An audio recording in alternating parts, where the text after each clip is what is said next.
All right, so there's a set of notes. So this is kind of what your notes are going to look like. Over there on the left, we'll have a little bit more than this, but that'll be the basic idea. We're going to have the station that you're going to have at the top. You're going to have what's going on. So what's going on there is the instrument. That's the symbol for an instrument is at point A. So that's A. We got the coordinate on A. So that's a control point. We must have traversed or done something. So we have those points in there. We've got B. Okay, that's another control point.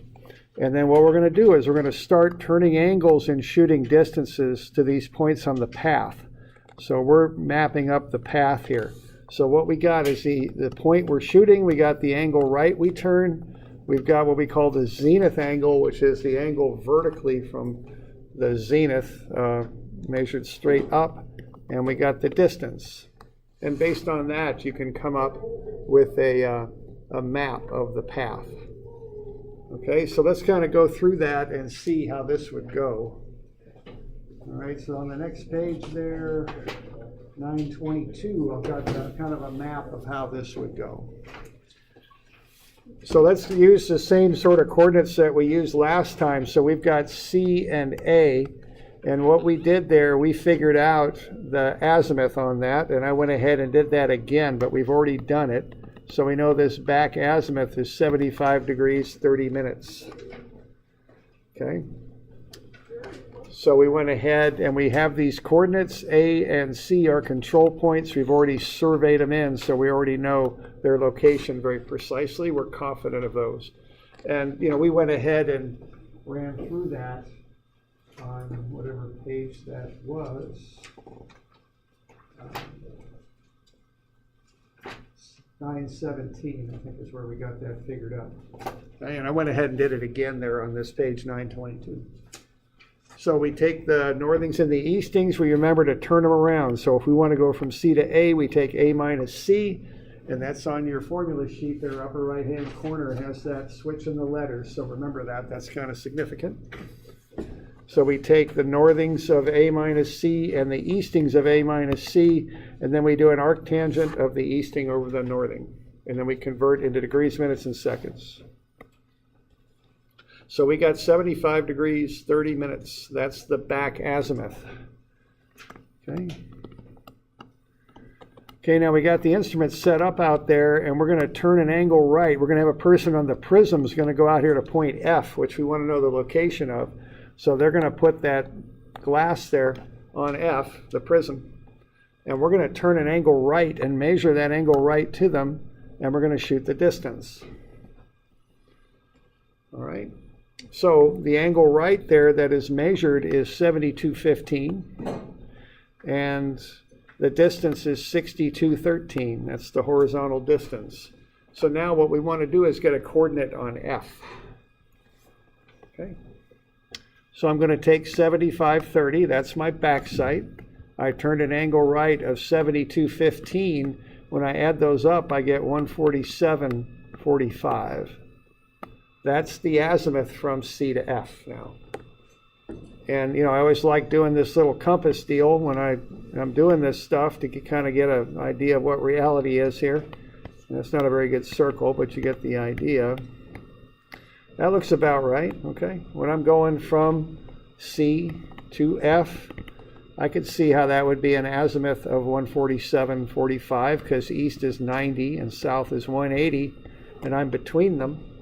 So 147.75, or excuse me, 147.45 looks about right. That's not bad, okay?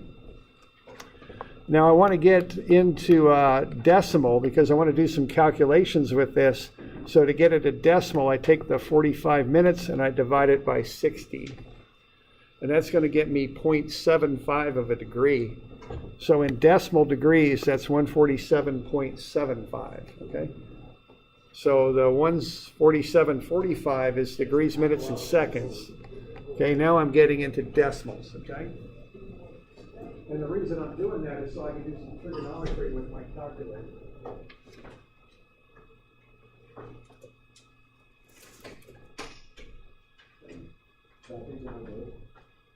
Yeah, it is. I'm on page 922.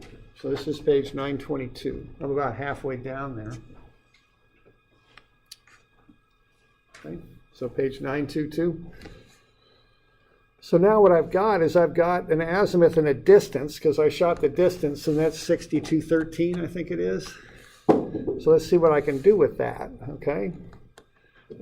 If I've got the azimuth and distance from C to F, I can make that into a right triangle, and I've got the formulas for it in the upper right-hand corner. I can find the latitude and departure. To find the latitude, which is the north-south part of the line, I go cosine azimuth times the distance. And that'll just magically come out. You don't have to worry about the sign or any of that. Just punch the numbers and the sign will come out properly. And that's negative 5255. So to get from C to F, I go south 52.55. Okay. Now, to get the departure, I just go sine of 147.75 times the distance, and that comes out to be positive 33.15.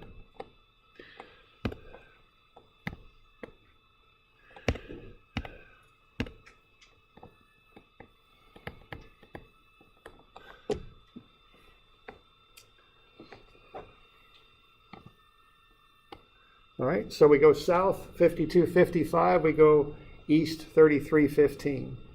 Okay. Well, that's okay, because I know the coordinate of C. Okay, the coordinate of C is 774, 374.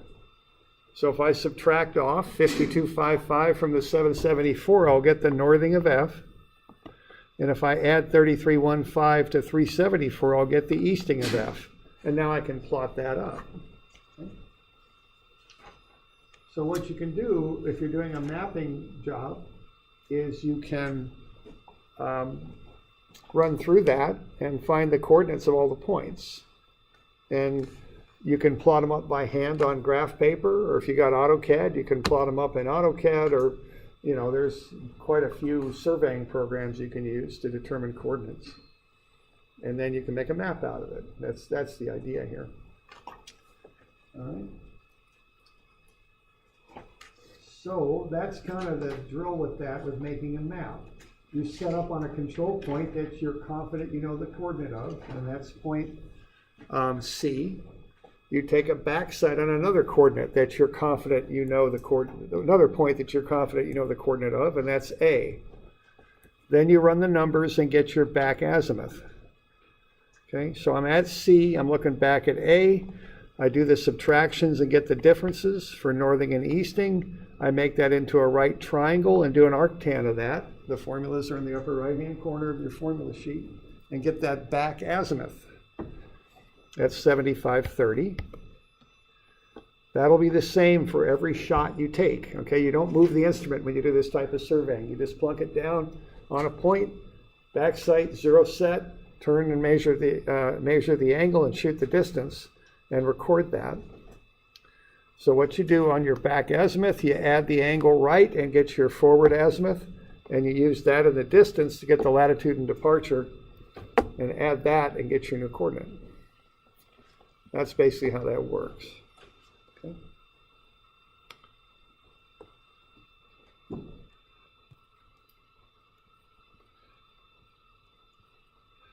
All right, so let's, why don't we give this a run here?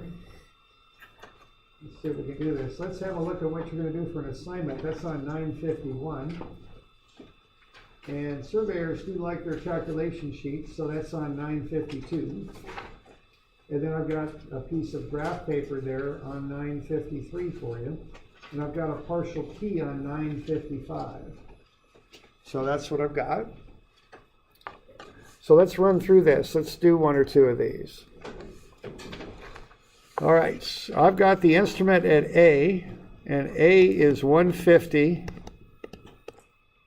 110. That's the coordinate of A.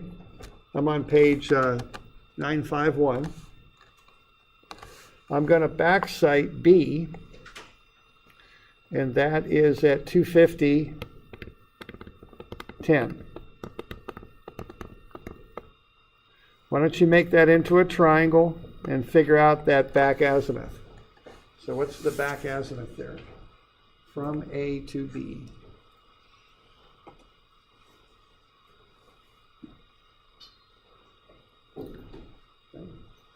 So what we're doing here is we're doing the information on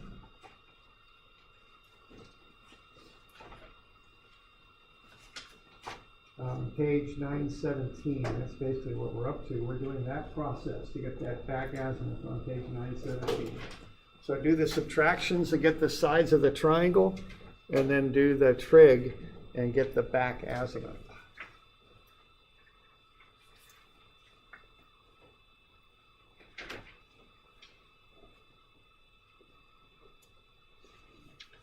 So do the subtractions.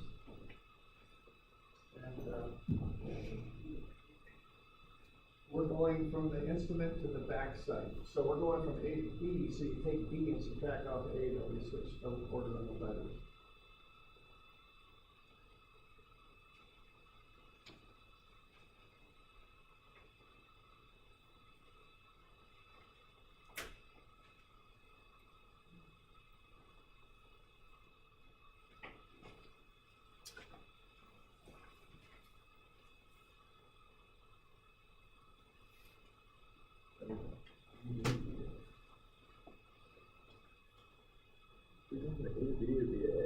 Okay, the instrument's at A, so we're going from A to B. Okay. But to do that, we take B minus A. Although in this one, actually, it turns out they're the same, so not although, okay, so A, see the instrument's at A, the backside's at B. So what you want to do then is take B and subtract A from it. Okay.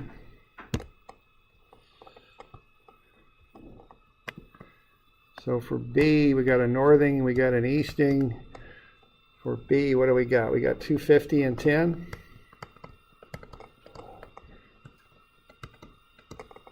Okay. And you're going to take away A.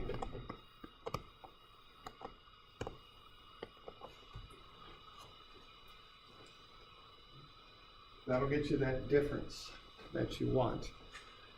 And again, have a look at that formula sheet, because you want to know where the stuff's at and how it's presented and all that, okay?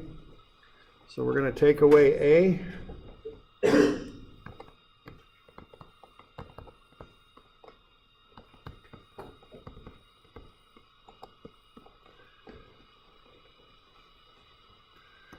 And this will get us from A to B.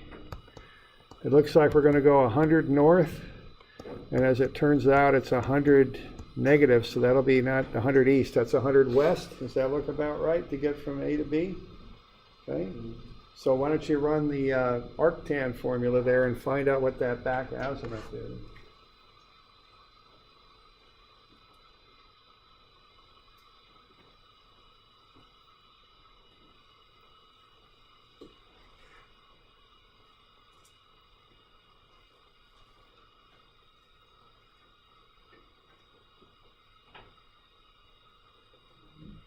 It ought to come out to be a pretty even number. This one, I mean, come out a little bit too even.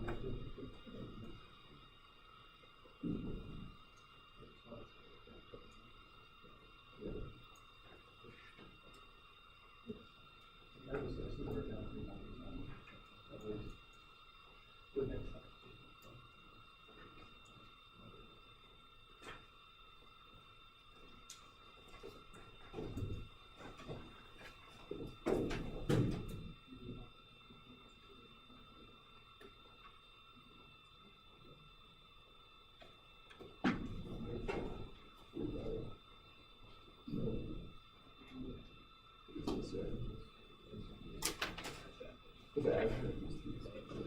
Okay. So you're going to do arctan.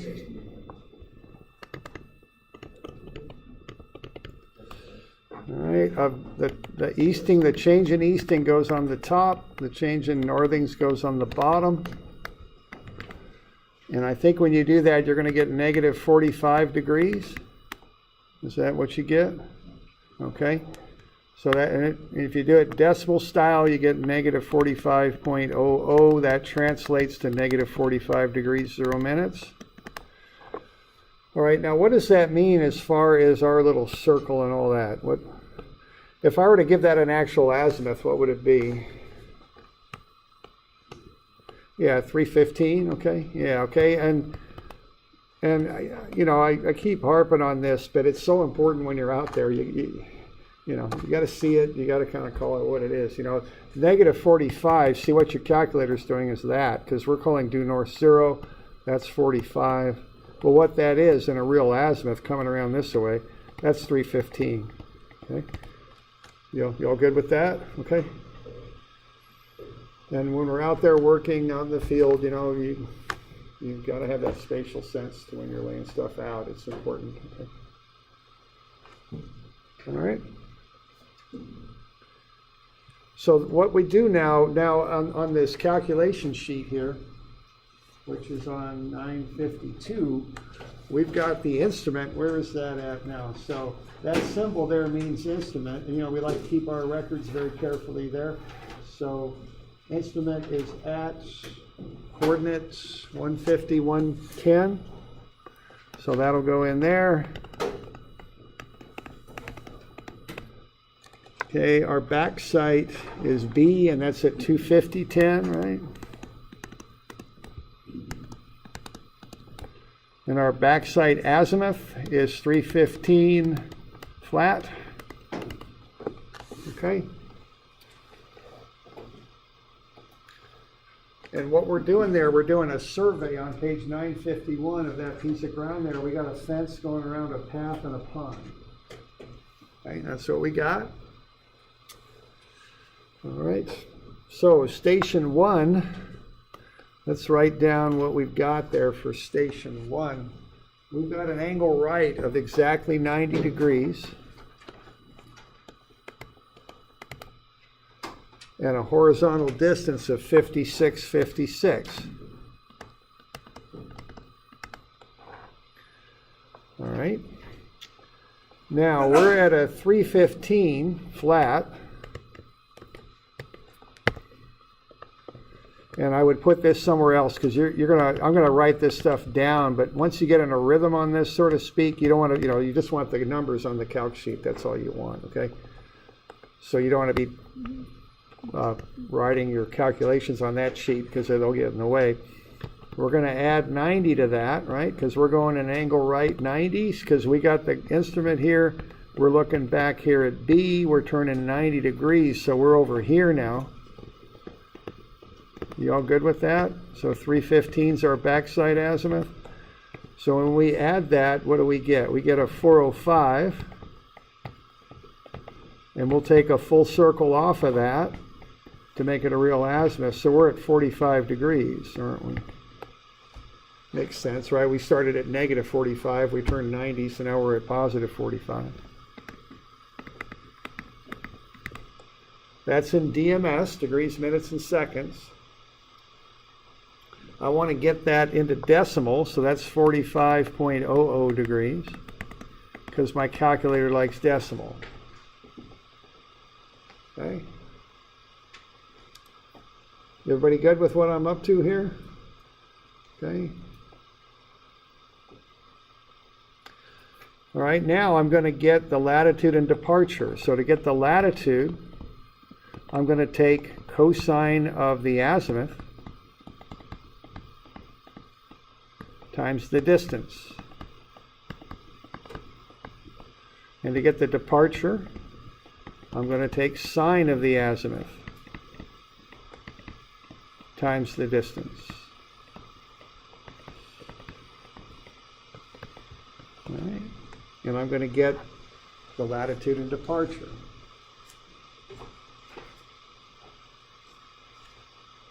And that's 40 and 40. Okay.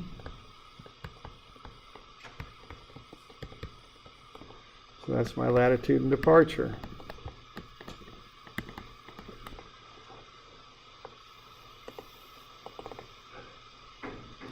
Okay, now these are all measured off the instrument, okay? Every one. We're just keeping that instrument set. We just turn angle and shoot a distance.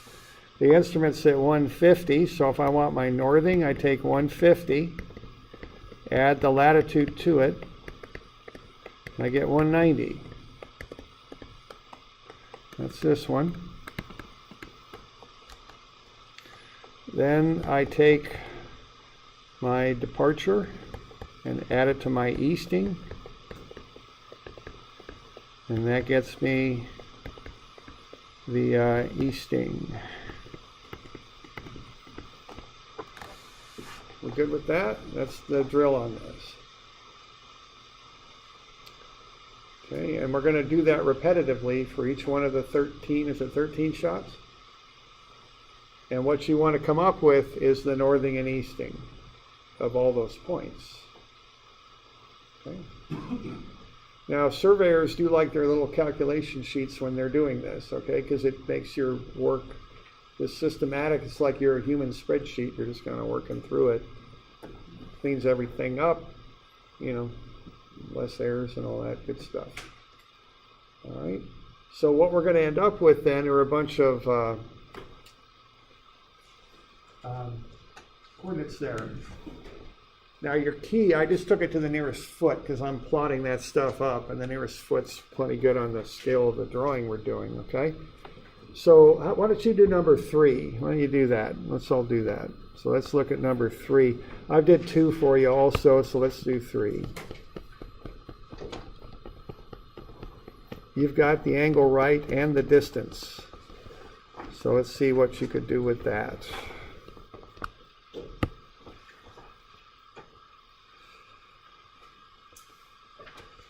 Okay, you know your back azimuth is 315.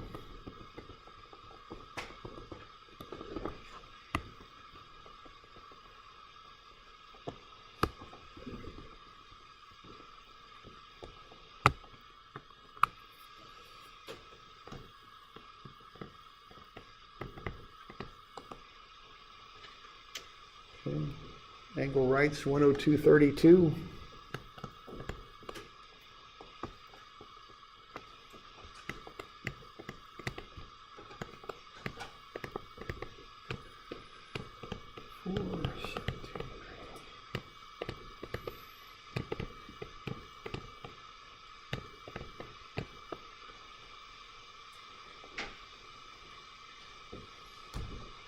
So why don't you work through that? See if you can knock that one out.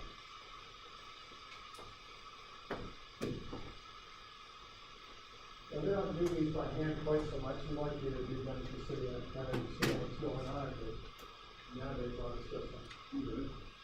But you know, even if you did this stuff by hand back in the day, you learned how to run your calculator left-handed if you work with your right. You didn't switch it.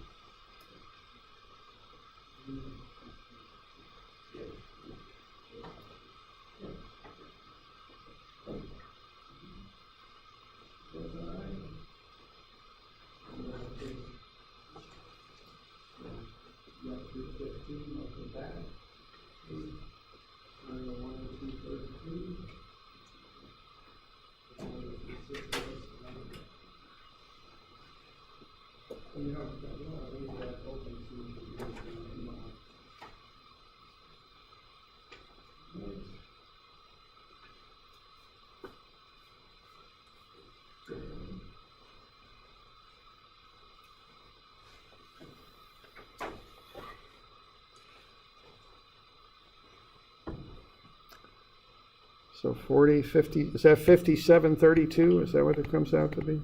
I think. Is that right? Okay. That's the forward azimuth, okay? So we're on point 3. Our azimuth in DMS should be 57.32.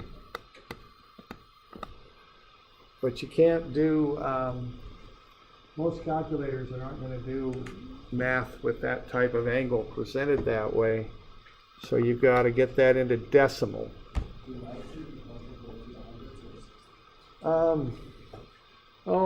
Latitude and departure, you can just go nearest foot on this if you want. I mean, yeah, usually we go to the 100. Just take them out to the 100 if you like. The keys is to the nearest foot, but yeah, take them out to the 100. Let's just do that just to get practice at it. Okay. So 57 plus 32 over 60, right? That'll get you a decimal degree. That's what you want.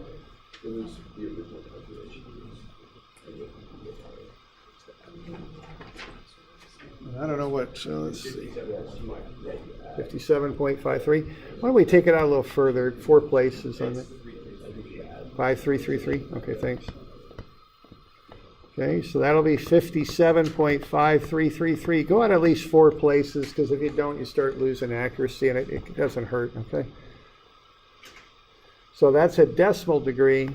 Now you can use those formulas on your formula sheet to get the latitude and departure.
So let's do the trig on those, get them broken up into X and Y components.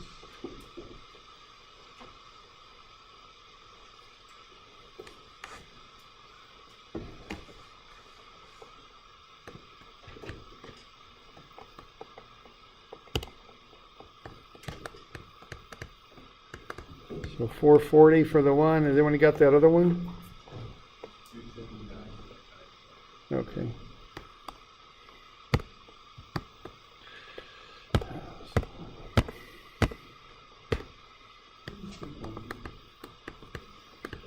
Okay. So our this is 279.97, and this is 440 roughly. Okay, you got to remember to add them to your where your instrument's at, 150 and 110.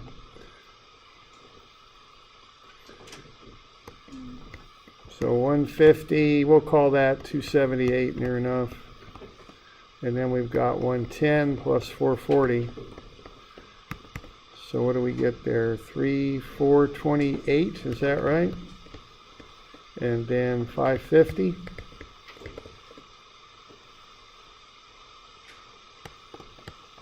So the nearest foot, we're there. Okay. So that's kind of the drill on this, okay? So what it's repetitive surveying. You're not moving the instrument. It's not traversing. The instrument just stays on at one control point. You just continuously turn angle right and shoot distance. And that's how you map with a total station. Okay.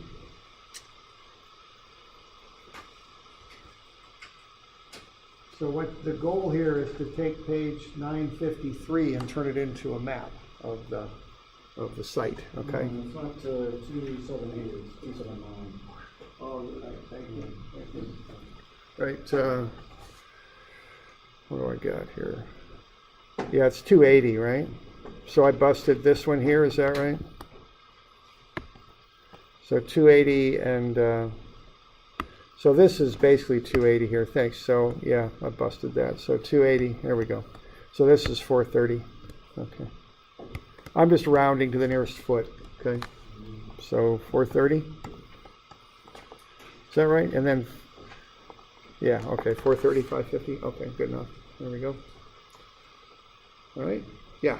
When you want to do that sig base here, like on the latitude and departure, when you add, Yeah. those, like, it does not really matter. Yeah, I know. This one we're going to get a little loose on it. Just take it out to the 100th for your latitude and departure, okay? But you can round your northings and eastings to the foot because we're just going to plot it on a big scale map. It don't make much difference, really, if you know what I mean.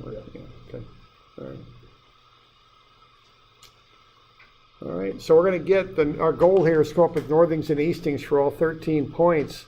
And then you've got a partial key here to check with right there, so you can kind of see how you're going through that.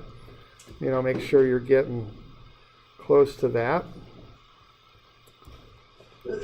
Okay, and then what we want to do is get on graph paper, and I didn't plot the graph paper up here, but you've got it there on page 953. So you've got an 8.5 by 11 landscape piece of graph paper. I tried to put a north arrow there on the upper right, but the part of the end didn't come through very well.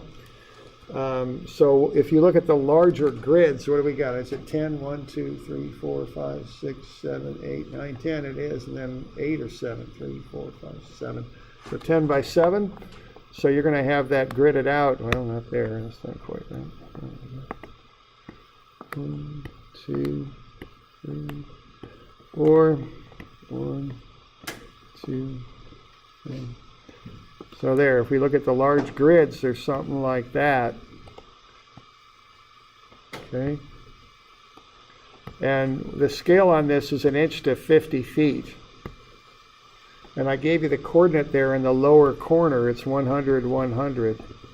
So what do we got? 150, 200, 250, 300. You get the idea, right? So working across, it'll look like that, I think.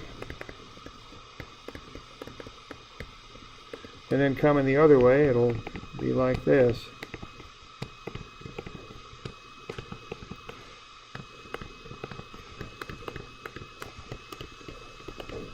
And then we just want to start plotting up the points and connecting the dots and making a map out of it.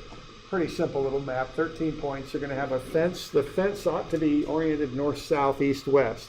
If it doesn't, you've got some sort of errors in there. Then you got a little bit of a path going north, south there, and you're going to have a little pond. So you plot the points, connect the dots. That's basically it, okay? And make a map. So that's part of the homework there. So that's 951 through 953. And 955 is one of those partial keys just to make sure you're on the right track. And that's how we map stuff up. That's what we're going to do on Thursday. We're going to do something similar out there in the courtyard. So 951 through 955. Now I'd also like you to do some layout work there, and that is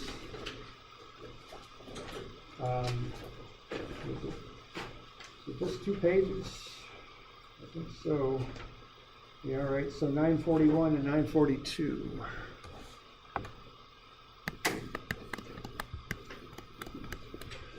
Okay. So this stuff will be due Tuesday. And that will be the 28th. Okay, so what we're going to start doing on this other one here, like I was saying there, is we're going to start plotting up points and just play dot to dot basically. So you're going to have 190, 150, so that one ought to be about there. 430, 150, about there. And then we've got 550 over here. So the other 2 for the fence ought to come in there and connect them. There's your fence. And you got some points on the path. I think it's 4 of them. And then you got 5 points on the pond. Okay? And I don't quite know where these path ones come or the pond ones, but something like that to get a path in there. And then get a pond in there. About it, okay? Like I say, we'll do something like that on Thursday. And then the other one, I'm asking you to find, just to fill in the blanks on this stuff. I've got that kind of lined out on 941 and 5. I want you to find some distances and azimuths on the first page, and then do some layout. Determine the angle right and the distance on the next page. Drop sketches there on 370, on 942. Just get some sketches so you kind of know what's going on there, okay? All right. Got any questions on that? For Tuesday, and then Thursday we'll go out and do that radio lab, get a party chief ready to go. It's pretty straight up once we get going on it. We just turn angles and shoot distances is about it, really. Okay. All right. Good to go?